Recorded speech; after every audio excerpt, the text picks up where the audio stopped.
What's going on, everybody? Welcome to episode 31 of the Halving Report. There are 1,356 days left until the next Bitcoin halving. The price of Bitcoin is 11.8 thousand US dollars or 15.5 thousand Canadian dollars. Every day now we're witnessing more and more big players come into the Bitcoin and cryptocurrency space. And with the Bitcoin inflation rate down to a steady 1.79% as fiat inflation soars, we can see a massive eruption in the crypto markets in the coming months. This is what Bitcoin was designed for, as a hedge against the reckless money management by the state. You will always have problems, whether it be a socialist or a capitalist, if you let the government control the monetary system. Today, we welcome the return of Litecoinmoses onto the show. This is his second time onto the show, and we have an hour-long conversation about some of the biggest developments in the crypto space over the past few weeks, months, and years. All right, thanks for coming back onto the show, man. I think it's been a couple months. Yeah, dude.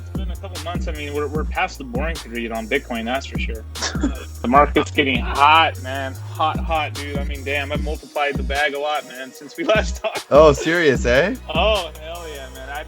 There's a coin I've been investing in for about February of this year. I've been buying into OXT, which is Orchid, the Orchid protocol, which is pretty much a decentralized VPN.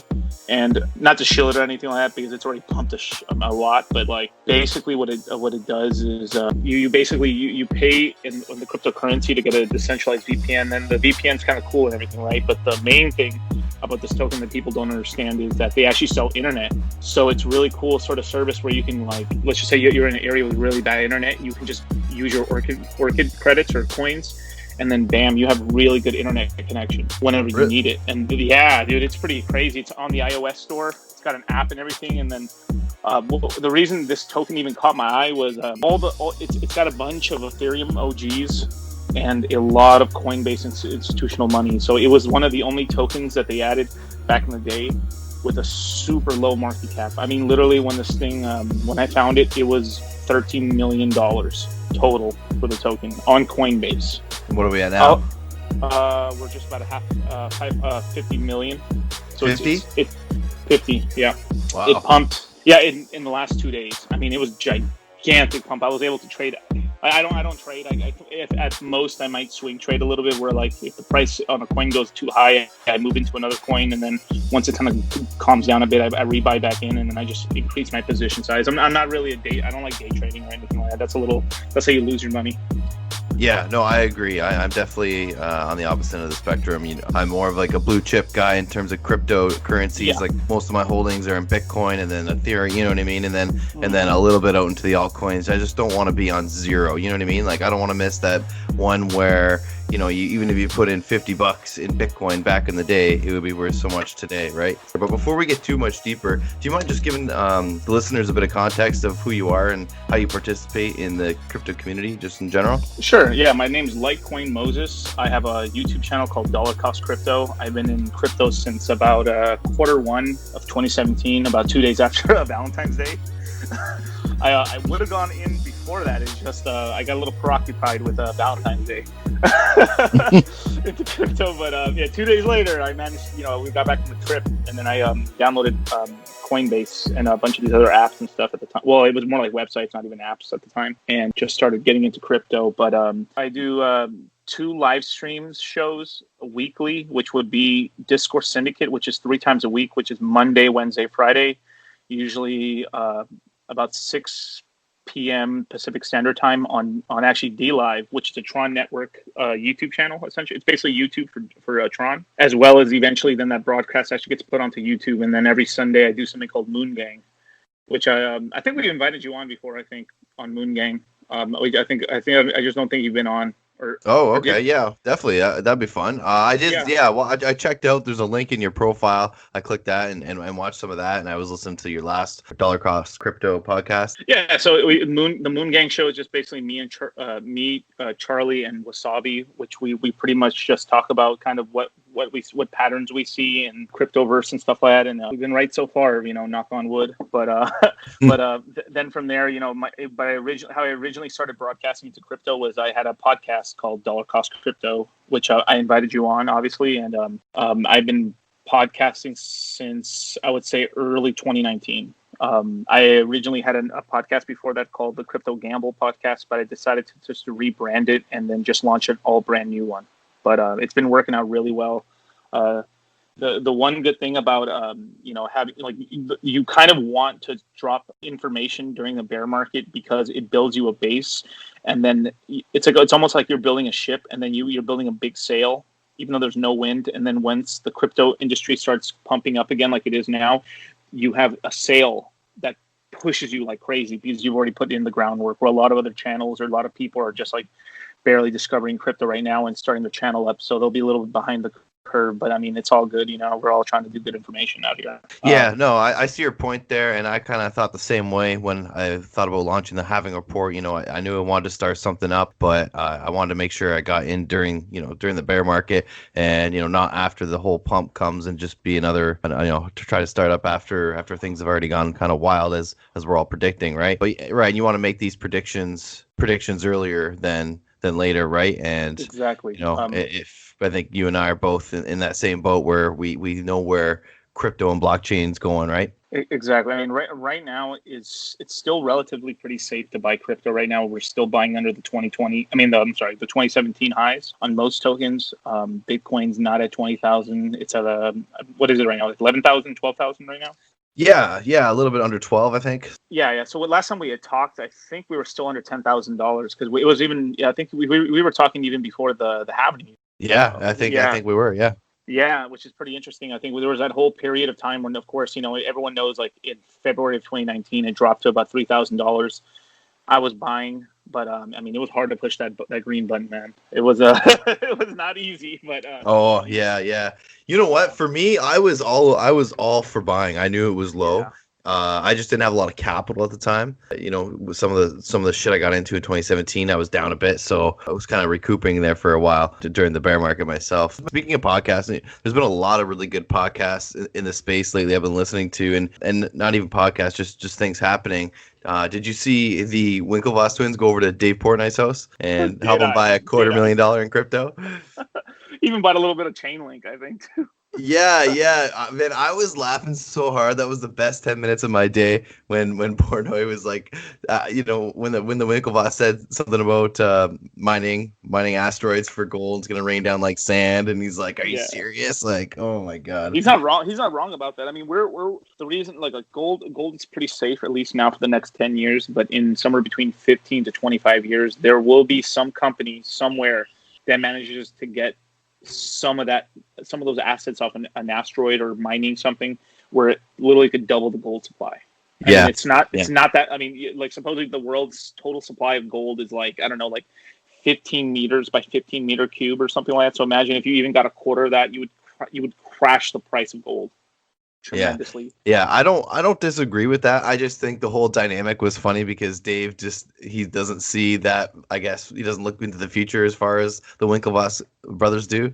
So it's just kind of a funny interaction all around. But yeah, no, I agree. I mean, you see it. We're privatizing space and exploration. So definitely going to see a lot of developments in space exploration, asteroid mining, and tons of things are possible. Those will probably be those companies will probably be the biggest companies on the planet. Like if they end up making a commercial space or asteroid mining companies, those will be the biggest companies on the planet, on the universe, I should say, for humans. Yeah. I mean, it's insane. It's like infinite resources. So at that point, that's why you want to get yourself into some fixed, hard capped cryptocurrencies.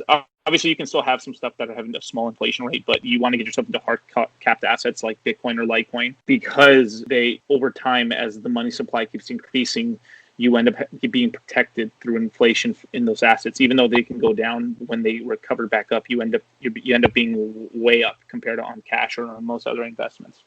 Have you been following the Bitcoin versus Ethereum beef and the discussion around the total supply of Ethereum? Like, what are your thoughts on that?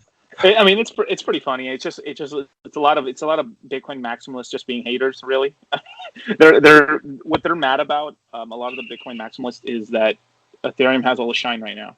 It really has. Like I mean, I'm a big Bitcoin fan. I have Bitcoin. I've been buying Bitcoin. I still buy Bitcoin every day. So don't take what I'm saying as like I'm hating on Bitcoin, but I'm saying some of the people in the Bitcoin ecosystem are a bunch of haters. like I'm talking about the maxi. Like they've gone a little cocky, and I think the overall, I would say like some of the people developing on Bitcoin have actually should have been really focused a lot more. Like we should have already got Lightning Network a lot more advanced than it is right now. More than likely, it's just probably because they have to be so careful with the code because there's so much economic mass on Bitcoin right now that it's really scary if they mess something up. I mean, we're talking like total collapse of the crypto market for like, I mean, it would reset us a full cycle if Bitcoin crash or something. What do you think it is that drives people into this Bitcoin maximalism? Well, okay, so there's two types of maximalists, right? There's I would say like a natural maximalist, which is just basically he's a type of person, he's a type of person who owns other assets, and they heard they need to have Bitcoin, they need to have some cryptocurrency, so they just buy Bitcoin. Cool, I have Bitcoin, now I'm in crypto, and then they stop paying attention to it, and basically because they're only in that one asset, that's all they care about, right?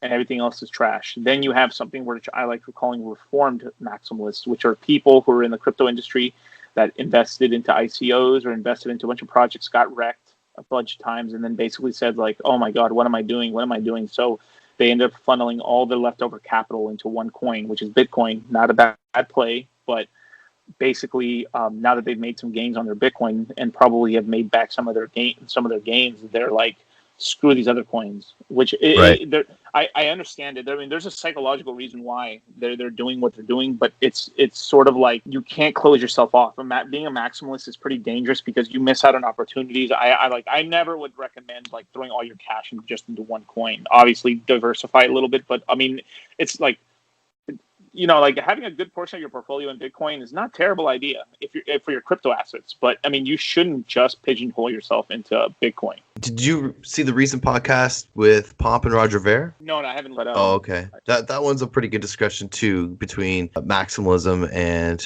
I guess Roger Ver considers himself a competition maximalist. I don't think if we've ever talked about Bitcoin Cash before. I mean, Roger Ver is not that. I mean, he did one terrible thing is he tried to kill the network. But I mean, if you look at what he was trying to do, I mean, he was trying to push Bitcoin in the right direction. He was trying to let's increase the blocks. The computers are getting better.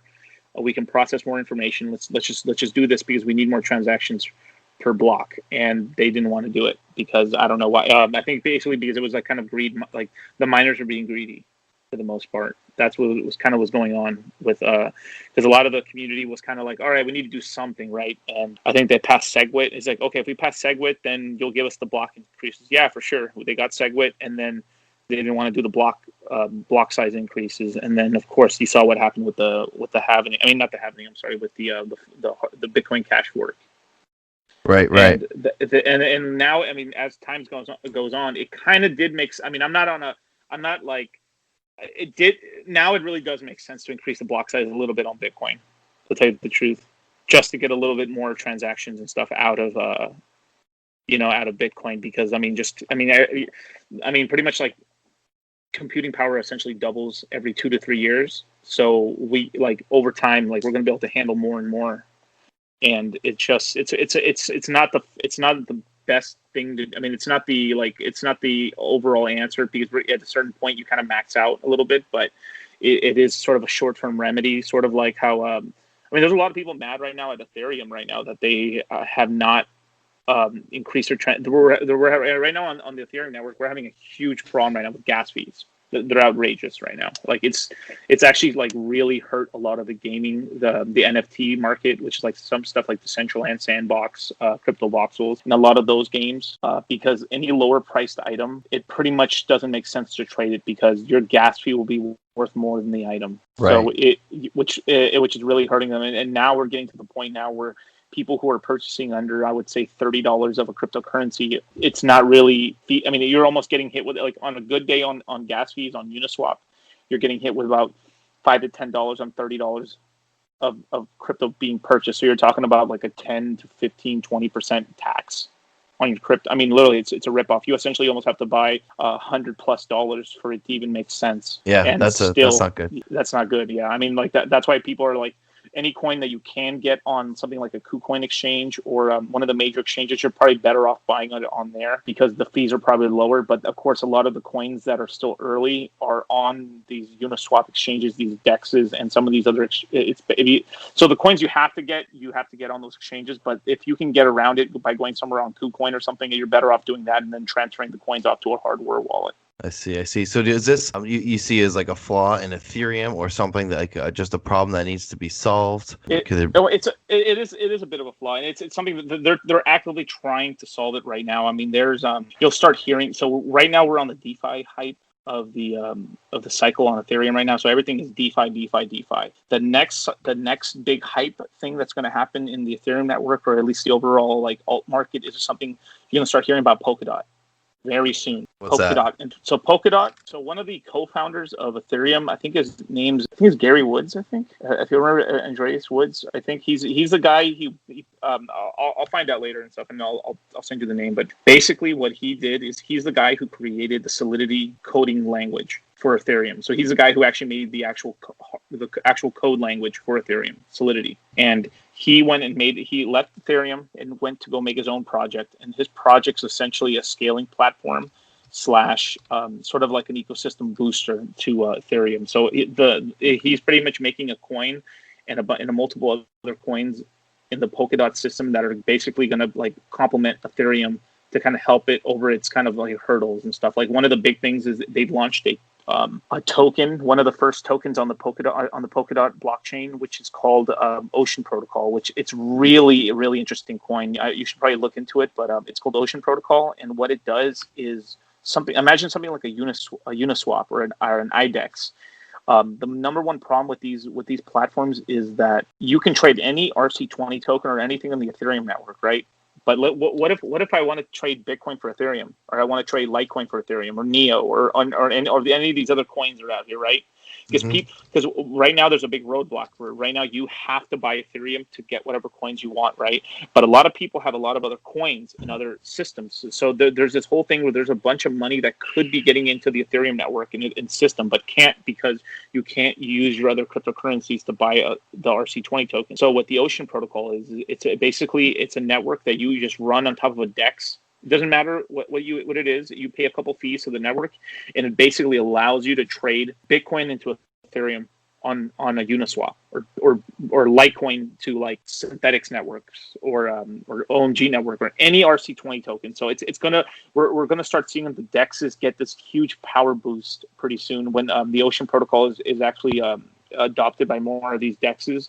That you'll start being able to trade any coin for any coin, which is really big. You'll still pay gas fees, obviously, but it's opened a new world of trading it's going to give a lot more power to these DEXs because of Ocean Protocol. I've messed around with a couple of decentralized exchanges, and that was one of the things, that there's no coins on there for you to trade with, really, besides ERC20 tokens, right? So right, that makes a lot of sense to me. So Ocean Protocol and they have a token. What is their token? It's called Ocean Protocol, but I'll find you the actual ticker symbol. So the Ocean Protocol symbol is it's Ocean.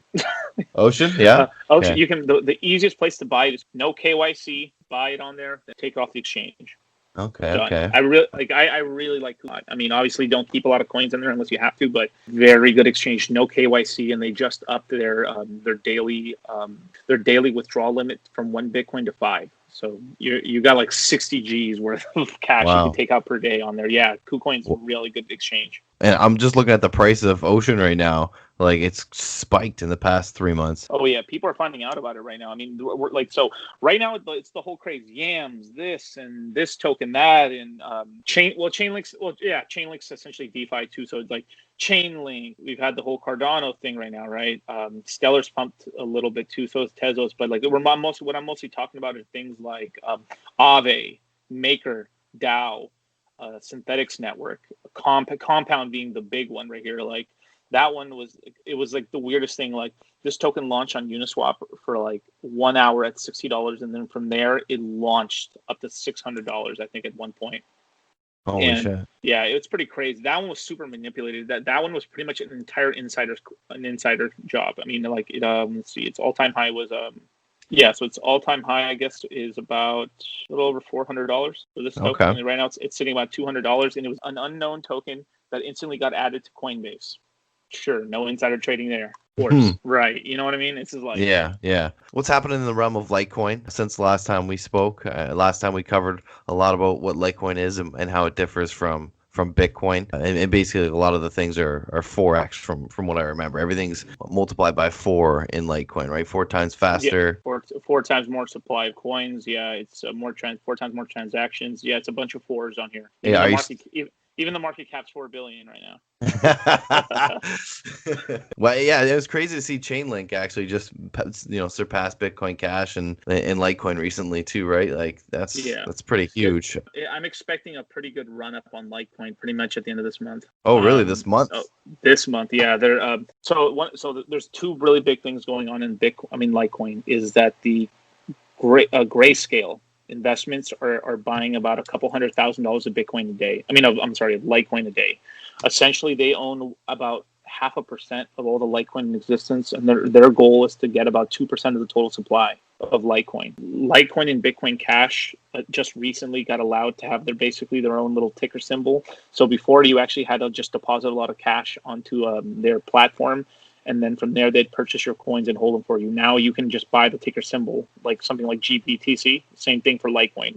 They now have their own ticker symbol. So what they're doing right now is that they're loading up on Litecoin and Bitcoin Cash right now because of the institutional demand that there's going to be for these coins, because they essentially want to have enough coins to satiate the institutional demand on there. And then obviously they make money by selling the tokens to these institutional investors, as well as a nice little markup on the side of there, probably like 5-10% on top of that as a sweetener for them. But, what did you see the grayscale commercial? Yeah. I saw the great, ditch your gold, get Bitcoin stuff. That's the original one, but they're coming out with a new one that's going to be talking Bitcoin, Ethereum, XRP, and then a bunch of other tokens as well. So a lot of maxis were actually mad at that too, because they were like, why are you guys talking about these other coins? Well, because the other coins matter. It's like, altcoins matter. We're gonna start our own campaign. Yeah. So that's the first bullish thing, because the institutional buyers are buying in Litecoin. A lot of other people are finally, their gaze is finally looking onto Litecoin. So Litecoin pretty recently, it's pretty much gone up like 50%. So it was chilling around $40, and now it's about $63 right now. So it's gone about $20 per coin. I think when we last talked, I think Litecoin was about $30. So it's up 50% from when we last talked about Litecoin. Can't be mad at that. And I did see that some of the maximalists, I think even Peter McCormick, which I guess you consider reformed maximalists, bitching a little bit about how the grayscale commercial was included altcoins and wasn't just Bitcoin focused. And honestly, I was kind of anticipating, because I saw people hyping it up that the commercial was coming out, so I was excited to see it, and I was actually surprised. I didn't know that they would list all those other altcoins right away like that. I'll say this at the end after I talk about Litecoin, but it's not a popular opinion, but it's the truth, and I'm not trying to lie to people when it comes to this stuff, right? But okay, so let me just do the Litecoin stuff first. So Litecoin is coming out with something. They're coming out with a wimble testnet, which is coming out in this November or September. It's I think it's the 1st of November, but it might launch a little early, maybe in September. But basically, what that does is there's a big problem that Bitcoin has and Litecoin has, and a lot of these other cryptos is like, imagine like you did some job for me and I owe you a couple $1,000, so I pay you, right? And what you could do is you just check the address I sent the money from, and you can tell how much money I have in my account. It's like, imagine like I was trying to pay you, like, here, I swipe a card and I pay you through a debit card or a credit card, or I pay you through check. You can't see how much money I have. Why are you able to see how much money is in my bank account? That's not cool. 2, imagine you're my competitor and you just find my address, and then from there you're able to see which addresses I've been communicating and sending money to. From there you could start like espionaging and finding out like, who am I paying, and then you could end up maybe finding a supplier of mine. From when there you can start undercutting. So there's a lot of like espionage and like privacy things missing from Litecoin, Bitcoin, and the rest of the cryptocurrencies outside of maybe like the big privacy coins like maybe Monero.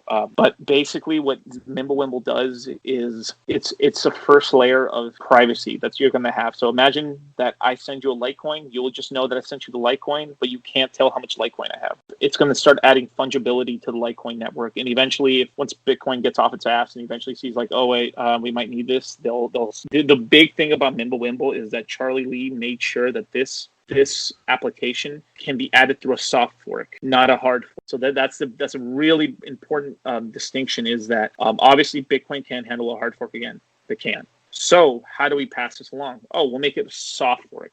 So it's something that can just be voted on and just added very, very easily without getting like the miners too up in their panties in a bunch, essentially. But this is like opening Pandora's box, because once the mimble wimble is added onto Litecoin, then from there the basic Litecoin just becomes a little more private. But then there's another level that happens, is that once Litecoins get off of like a regulated exchanges, once you have a mimble wimble wallet, which will something be like the Litecoin wallet or the bread wallet and stuff, some of these wallets will have mimble wimble in the wallet itself. At that point, it becomes a Monero level of privacy. So you end up you go on exchange, you lose your privacy. You still have more privacy than you started with, but as soon as you take the coins off exchange, you can't be tracked. And then you can also, through a toggle switch on the wallet, you can choose how much privacy you actually want. So this is a big deal, because this essentially will make Litecoin the biggest privacy coin in the world, secretly. I mean, it's going to be a slight little thing. A ton of people are going to, because right now Litecoin is one of the most heavily used coins in the world right now. It's even now, like volume wise, like if I were to rank all these tokens by volume, Litecoin is still it's like outside of Tether. Let's just take Tether off the top. It's number 4 in volume. It's got $3 billion of transactions on a 24-hour scale. Its hash power is growing. More and more transactions are being used. Like Litecoin is actually probably one of the more heavily used coins for actually purchases as well. So this is probably like a token really being used for buying things. So it's pretty important, I think. So, and then there's another thing too, is when you add something like a mimble wimble onto Litecoin, then from there you're able to use technology from like ZK, from like basically Zcash, where you can do ZK syncs, ZK snarks, which basically means is that you could take the transactions of Litecoin and 100x them. So you can literally, after another soft fork or a hard fork on the Litecoin network, you can make Litecoin about 400 times faster than Bitcoin, really quickly at that point. But you need mimble wimble first added on. Then from there, you're able to get a lot of transactions out of Litecoin. I'm literally talking like Litecoin will be 400 times faster than Bitcoin.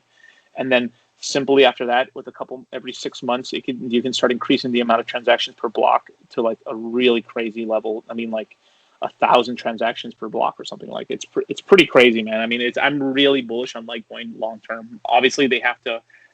There's a reason why they're doing the mimble wimble thing at the lightest level, so the exchanges are kind of happy with them. Like, hey, it's a simple coin, but then the way you work around it is you just download you download basically a privacy wallet, and then your Litecoin becomes a super privacy coin.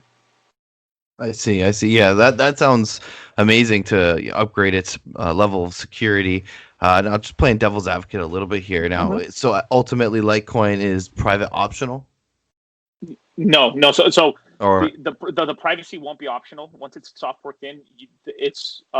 All your coins are fungible. So what that means as well is like, you ever heard of Bitcoin where people have to wash their Bitcoin because let's just say someone paid them a Bitcoin and then someone else paid you a Bitcoin, and then that Bitcoin originally was used for a direct transaction. There is such thing as dirty Bitcoins, right? They blacklist it, right? Yeah. Well, once mimble wimble gets activated, all Litecoins are Litecoins. There's no way to tell where that they were used for nefarious activities or anything. It's a Litecoin's a Litecoin. That's it. So that's like Monero level now. Monero, yeah, it will be kind of like Monero level. But the cool thing about that they're doing with the exchanges, well, it's not cool, but it's just you get to play ball. Is that with the mimble wimble stuff?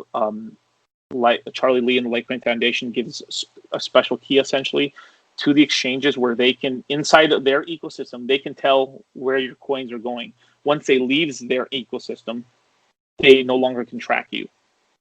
So when you're on their platform, they have full visibility of what you're doing. Outside of the exchange, no visibility anymore, unless you literally are like telling them or showing them or giving them your keys. Could they possibly copy that information for the short time that they have and then have that in their records for all time, right? Like, Yeah. For what you do in their exchange. Outside of that, no, because it's like they would have to have the private keys and the stuff. But yeah, let's just say you traded Litecoin for Bitcoin, you made a gain, sold it to Litecoin, left the exchange. Well, they can know you have a taxable event on their exchange. But let's just say off the exchange, you move your Litecoin into some other stuff and then made 10x your money, put it back to the Litecoin, and then move some more back on the exchange. They would just know that your number of Litecoin increased. So there is still trackability on that front because we can make things as decentralized as possible. This even counts for Monero, right, which is the #1 privacy coin in terms of technology. The minute you want an exchange, your money to become real money has to enter the fiat. There's a fiat off ramp. I mean, the only other way to get money off into the real world is you basically have to use like 8 Bitcoin ATMs, but they charge you a stupid fees. I mean, really high fees, but they are useful. But like if you're trying to get hundreds of thousands of dollars into your real life world, you have to start using exchanges or go overseas to some overseas exchange. So there's still huge like hurdles to cross and stuff, and then they're doing this on purpose so they're able to track people for taxes, obviously. Right. Now, what's your percentage of your portfolio do you keep in Litecoin? I see it. You see it as your blue chip. Oh, it's a blue chip for sure, but yeah, I would say it's probably 20-30%. Yeah. But yeah, just I have my name is Litecoinmoses, but like at the same time I didn't. Well, I heard you might be known as Hex Jesus now. Oh no, yeah, I've got many names, man. I'm like Moses, Hex Jesus, I'm Dogecoin Muhammad. Like I'm a man known by many names, you know. But yeah, I usually when I go into a community, I come up with a name. Like I have another name I called myself XRP Beep Boop. Yeah. Like, oh yeah. Like it's just like if you want to go into a community, you can't go with vinegar. You got to go with honey. You got to be nice to people. I mean, we all want the same. Like I want all the coins to go up. I want everyone to be happy. I want everyone to have money. That's fucking awesome. Like, I don't care. Like, yeah. Just because my coin pumped doesn't mean your coin can't pump. And I want your coin to pump because I want you to do better. Like, there's all this negativity and all this stupid competition. And we forget the #1 reason we came into crypto is to make money. Even though we are changing the economic system, it's going to be a slow battle, but it's going to be a battle we're going to win, or a war we're going to win. But like, you need to make gains, especially because like there's tokens like I'm involved with that I really like something like a Celsius network. I think it's top of class in terms of lending protocols. You've heard of stuff like BlockFi and Nexo and like Bitcoin.com or Crypto.com. Yeah. I hear BlockFi all the time because I listen to Pomp, but and Jay Williams there. It's not as good. It's not as good as like Celsius, to tell you the truth. BlockFi and them, what they're doing is they're subsidizing loans and rates. So let's just say there's a coin so let's just say I'm a lender and I make 10% on lending Bitcoin, right? And you give me your Bitcoin. Obviously, right? For me to make profit, I have to give you 6 or 7%, right?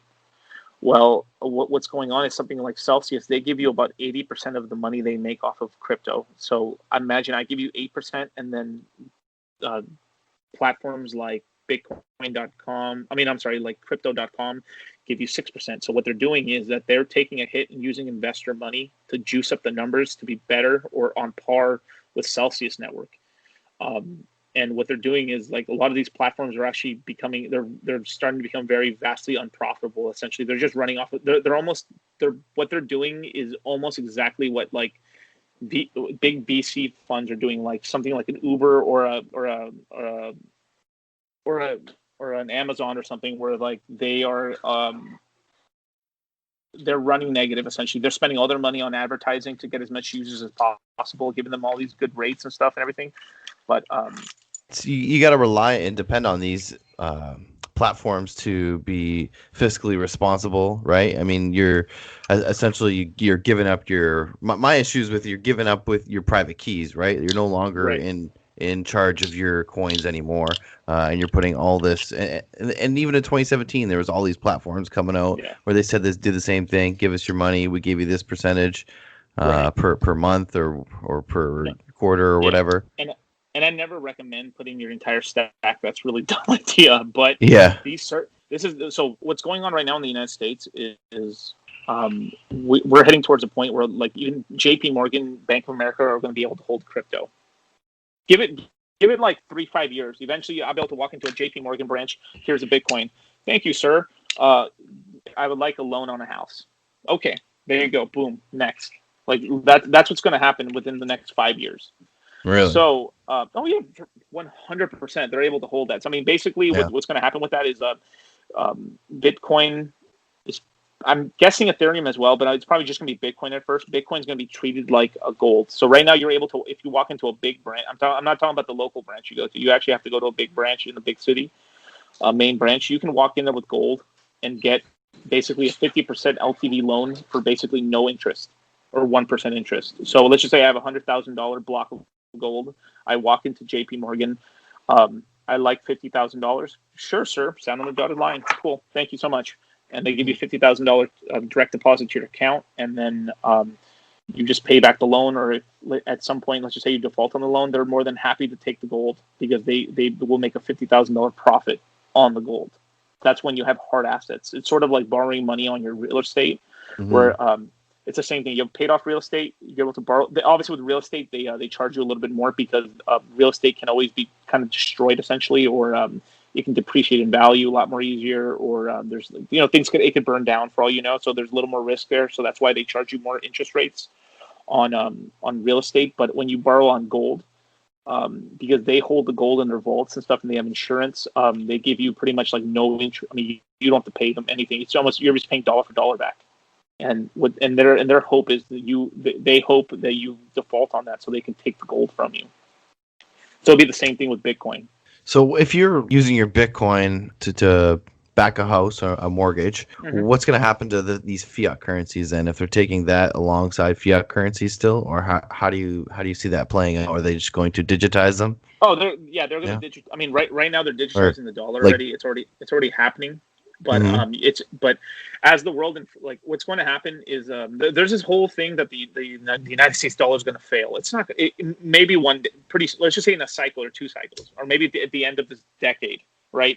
But there's too many other weaker currencies that are going to fail before the U.S. dollar fails. And each time a minor or smaller nation's currency fails, whatever economic mass they still have left over ends up transferring over into the. So I would say 70% of the money, of that value of money, ends up going into a different currency, whether that be the dollar or the euro.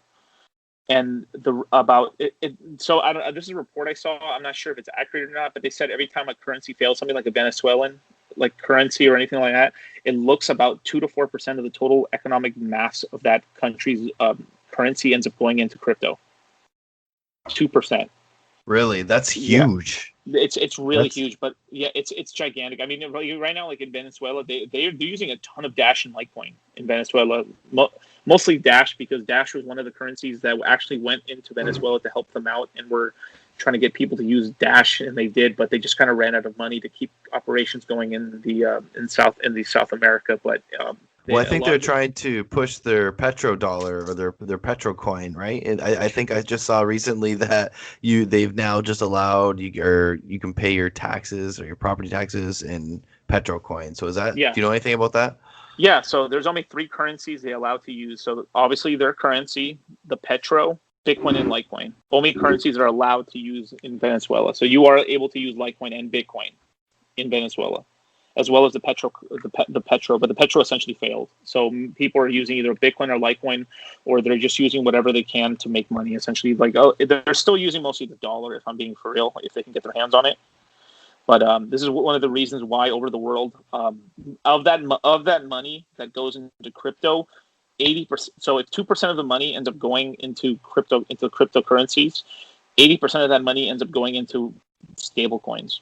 So this is one of the reasons why we've been seeing so the world does want Bitcoin, but it takes a while for Bitcoin and currencies to get used to it. But what they really want is stability. And what do they want? A dollar. So there's a reason Tether, USDC, Pax, Pax USD, a bunch of these other USD coin or whatever, like a lot of these stable coins have been growing so quickly, is because people around the world have finally figured out a way. A quick way I can just get a digital version of the dollar. It's better than my horrible currency, and that's what people have been doing. I mean, that's when let's just say, imagine you're a kid in Venezuela and you're trying to show your mom and dad, like, hey, we need to get some Bitcoin. No, we can't do that. We have to make sure that this money we have for food.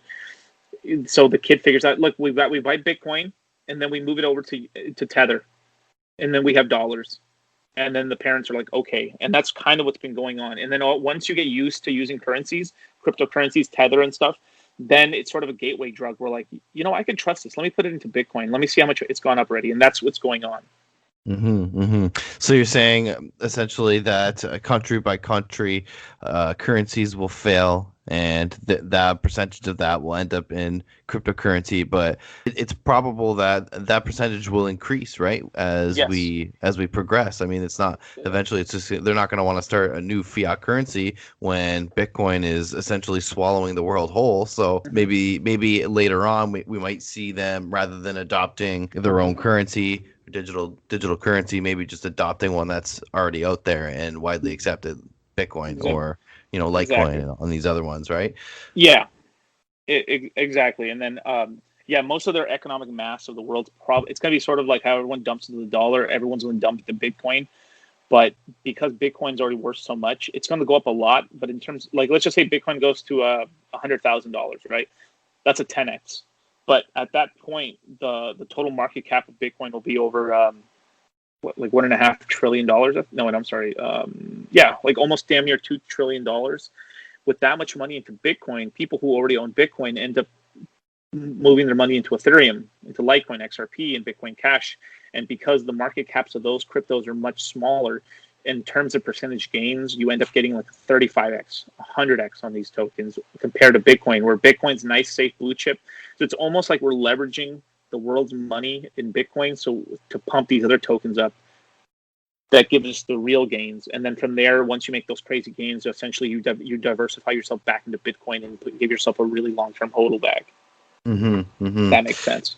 Yeah, no, that totally makes sense to me. Trying to play your cards right for sure, and just to always have Yeah. your safety. The last thing I want to ask you about was about Hex and the development around Hex. I see your new display picture on Twitter. Or is that new? How long have you had that for? A couple weeks. Yeah. Yeah, there's like a whole thing where like a good guy. You should interview the hexologist. Really good guy. He's like the number one YouTuber slash streamer on Hex is the hexologist, and yeah, he pretty much was like, hey, anyone that wants a picture, just send me a picture, and I'll make you a Hex version of your picture. So Oh, sweet. everybody, it became a huge community, like viral thing in the community. Everyone's got their Hex picture on, but Hex is pretty much a completed project. Essentially, it's a crypto CD.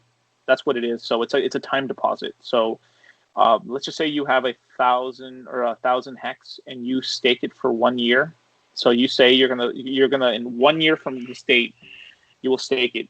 By the end of that year, you unstake your stake, and then you essentially receive about somewhere close to about 25 to 3,000 hex for staking it. Essentially, Did you say 2,500 to 3,000? 3,000 currently, yeah. So that's pretty much you're getting it somewhere between a 2.5 to 3x on your principal for Right. staking it. But And I was just gonna ask, like, how the acquirement of Hex, like, is it listed on a lot of exchanges? Can people claim? I saw something like you can claim your Hex or something. yeah, so if you had Bitcoin in a hardware wallet, not on exchange, on a hardware wallet around the time of November, I would say November 1st, you're able to go onto Bitcoin. Just go on Hex, go on the Coin Market Cap or Nomics, and then go to under the website, and then from there you just follow all the stuff on there, and then you're able to free claim some Hex. So essentially, for every 10,000, for every Bitcoin, you get about 10,000 free Hex.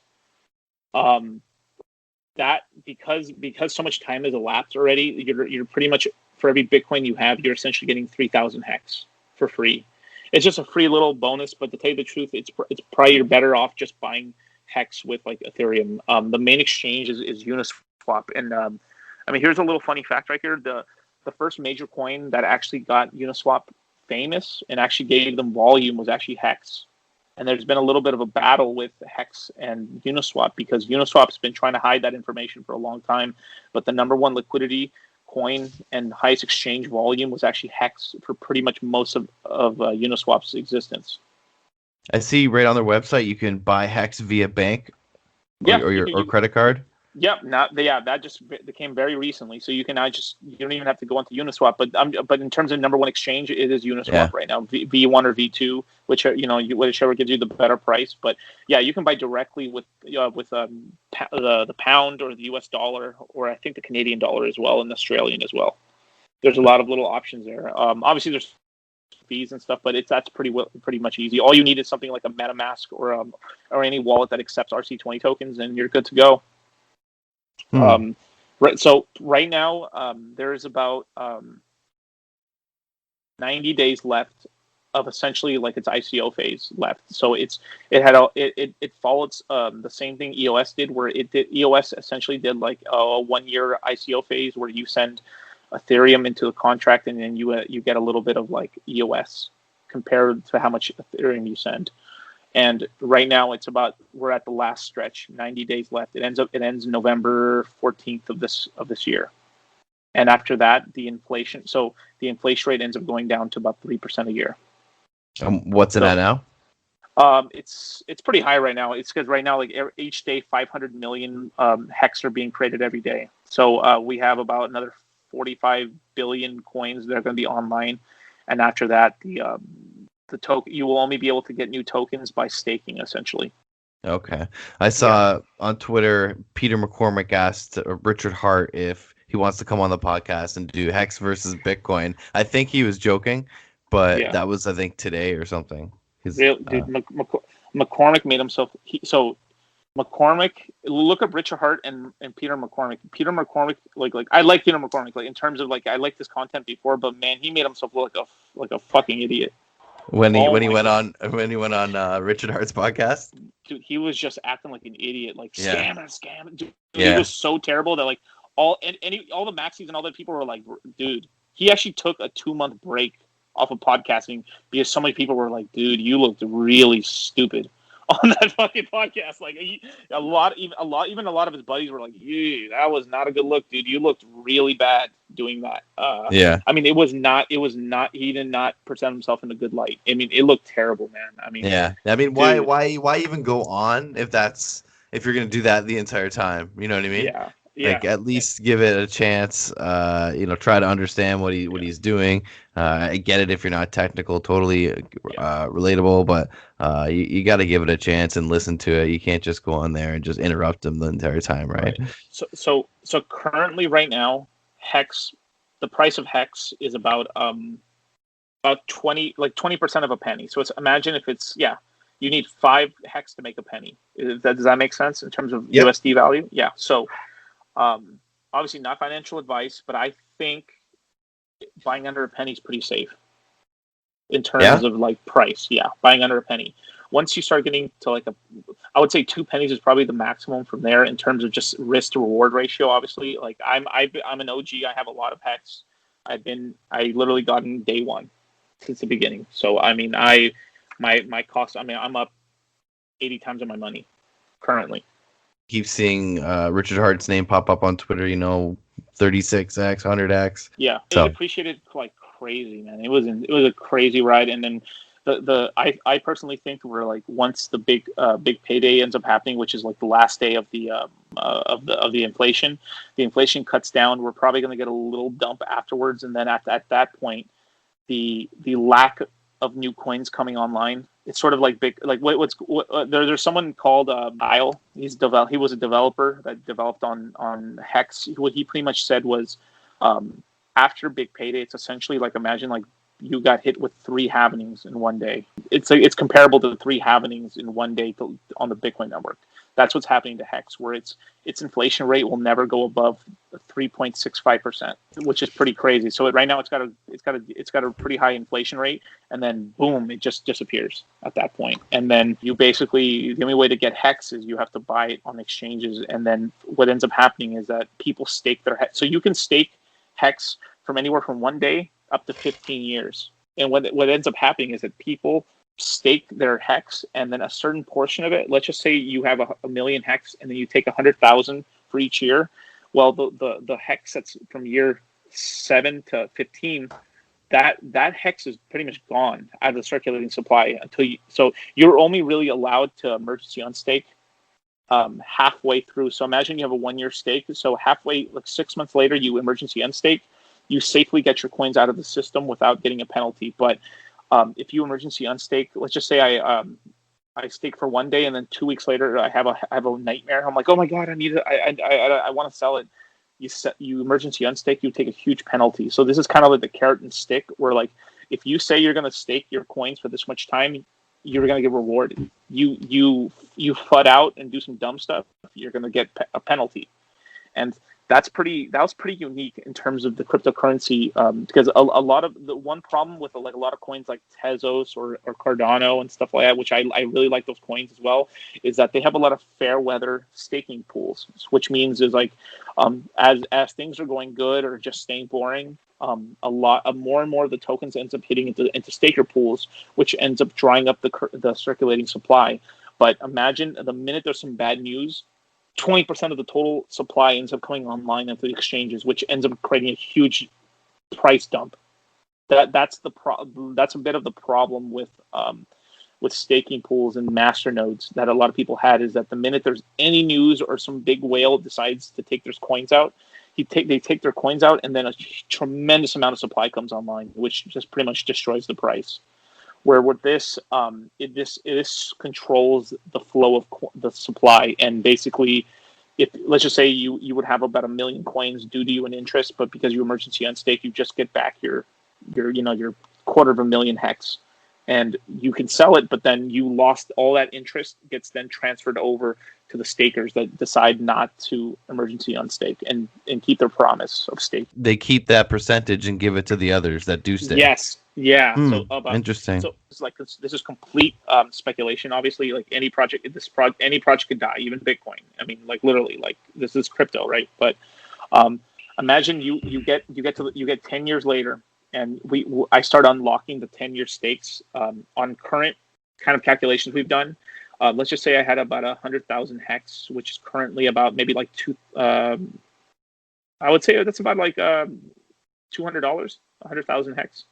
After 10 years, once I unlock that hex, I would get about somewhere close to about 80 to 85% of my principal. I mean, 85 times my principal. Just it gets really crazy because some people are going to be trading, right, and they're going to emergency unstake, so they just gave away a lot of their interest. The interest ends up getting passed over to people who haven't emergency unstaked, and since all that interest rolls over time, more and less people end up like emergency unstaking out of their stakes. So by year 10, there's let's just say there was like 30,000 people with 10-year stakes. By the first year of year 10, you probably only have about maybe like 2,000 people who still have their stakes. So then all that interest ends up going to those 2,000 stakes, and then it ends up being a significant amount of the inflation. Like I'm talking about, like it gets pretty crazy. Let me slow you down there for a minute. What are some of the best criticism you've heard against Hex as being around long term? A lot of people don't like Richard. They just don't. They think that he's probably gonna like take the money and run, or like, I mean, basically any founder could literally do the same thing. I mean, but it's true. I mean, there's a true thing to that. Like, he hasn't taken any of the money or nothing like that. But like, there's something called the OA, which is basically it's sort of like the foundation's money. The foundation could then end up selling the Hex price because they own so much Hex, they can sell it and destroy the price and kill it. But I mean, any foundation or any person, like, I mean, Charlie Lee could say, you know what, I think Litecoin's bullshit, and I'm going to quit this, and the coin would die or go down significantly. I mean, well, didn't he sell all his Litecoin though? Yeah, he did, but he stayed with the project. That's what I'm saying. He's still doing with the project. So with Litecoin. Not to get too sidetracked. I know, like, he's still. He's still with the project and stuff, but supposedly it was a conflict of interest. I mean, there's been talks that a lot of other tokens that were in the United States, the founders ended up having to like dump all their coins or leave the country in the United States because they, like you ever heard of Jackson Palmer, the guy who made Dogecoin? I mean, literally, it was like one day he was like gun ho about like Dogecoin. Dogecoin's going to be the tipping currency of the internet. We're going to be able to pay people for streaming and making content. And the next day, he literally was like, Dogecoin's a joke product. It's dumb as hell. I don't know why no one's investing. I mean, literally, he went bearish on his own coin. I mean, it still flourishes. It still flourishes, but it's a lot of people. This is conspiracy theory, but it sort of seems like the government sort of said, if you're gonna be the figurehead of your cryptocurrency, you can't own a lot of these. You can't own the crypto, or you'll get into trouble.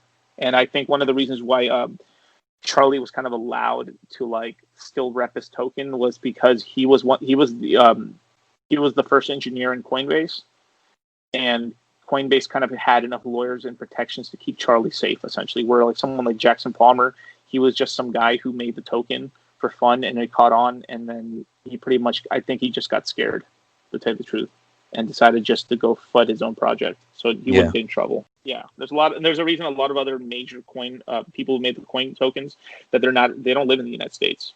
They're mostly out of the United States. Coin founders. Well, sorry to jump back a little bit, but why do people hate Richard? You said some people hate Richard. It's because he's critical of a lot of other projects for bullshit that they've been doing. Like, I mean, he's right about most things. I mean, really is. It's like he's like, this is bullshit. You guys are doing this. Like he criticized a lot of the stuff of like the Bitcoin. I mean, most people know him because he had a huge debate with Richard Vere, and you know, Richard Vere kind of lost his shit on the interview, but later on they made up and stuff. But honestly, I think what's going on is that they're mad that he made a token and is doing well, and a lot of people have tried to make their own tokens and they failed, and a lot of people are probably mad because they wanted Richard probably or whoever controls the coins to like pay people. And he's not paying people, and he's not paying exchanges money. He's not like playing the usual game of like, here, dude, since you're having me on this podcast here, let me slide you like $10,000, $20,000 under the table. Hey, and then, oh yeah, for sure. Look, let me tell you about this interesting new project called Hex. He's not greasing palms, and I think that's why a lot of people are kind of pissed off right now, is that he's not paying people. Yeah, his is kind of his own project from the ground up. Right, and people don't like that. So, like, imagine how much it costs to get onto Coinbase, and millions of dollars of bribe money to get on exchanges. Like Binance. Like Binance charges like $500,000 to get your coin listed on there now. That's wild. Like there was this huge thing. If you look into Digibyte, there's this huge thing where Digibyte like was having huge fights with ZZ because the Digibyte community was literally a ground floor project where these guys weren't rich. They were just a community that just believed in the project, and these are good people. And then CZ was over there trying to gouge them for like $500,000, which they didn't have, and not listing them. I think Digibyte is listed on Binance now, is it not? Just now, but it was a huge fight of trying to get, like, they couldn't get listed on places because they didn't have the money to get listed on places. But you know, it's sort of like they were being gatekept, and they were one of the better projects that actually was an actual project. People were like, the guy started the project in a garage in Wisconsin. Like it was not like some corporate project. It was literally the community. Like, he worked for years since 2016 on that project, and was able to build it into something wonderful. And it has a very nice, good community. I know a lot of people in the Digibyte community, and then just because they weren't a corporate-backed system, or there weren't some scammers with a lot of money, they were gate-kept for a long time until their success became so big that they couldn't ignore it anymore. And that's the same thing that's probably going to happen with Hex, is that at a certain point, we're like, we have to accept them. I mean, there's a like when an exchange opens, what are some of the first coins they always add? Bitcoin, Litecoin, Ethereum, XRP, this and this, just because they're successful. Then they make all their money on the other token to get ads, you know? Yeah. No, that makes sense. It's funny that you mentioned Digibyte. I actually just got some very recently, maybe a couple weeks ago, just a small bit. Again, just getting off zero. Yeah. I like the Bitfi wallet, and that's, I guess they've announced them as their official hardware wallet, so they're compatible there. So I can long term hold it. It's a great coin, and it's a great community. I mean, you chose a good coin. Like Digibyte's, it's a very good choice, and their technology is very good as well. Yeah, no, I hear lots of great things about it. But we're over the hour mark. I know you got shit to do tonight. So do you mind any final thoughts, and let us know where to follow you? Yeah, you can follow me at litecoinmoses on Twitter, and my podcast is Dollar Cost Crypto, and the YouTube channel is by the same name, Dollar Cost Crypto. Yeah, just look at my bio, and there's links to where you can see all my other stuff and everything. And then if you guys ever have any questions, just hit me up through DM, through Twitter. I mean, I'll get back to you as soon as I can. Sweet, man. I really appreciate your time coming on the podcast. Always a pleasure to talk to you. Lots to digest. I've got your ear close to the ground, I feel like. So if you ever want to do it again, hit me up. Thank you all who listened in to episode 31 of the Halving Report. Please show some love for the show and Litecoin Moses. We will see you next time.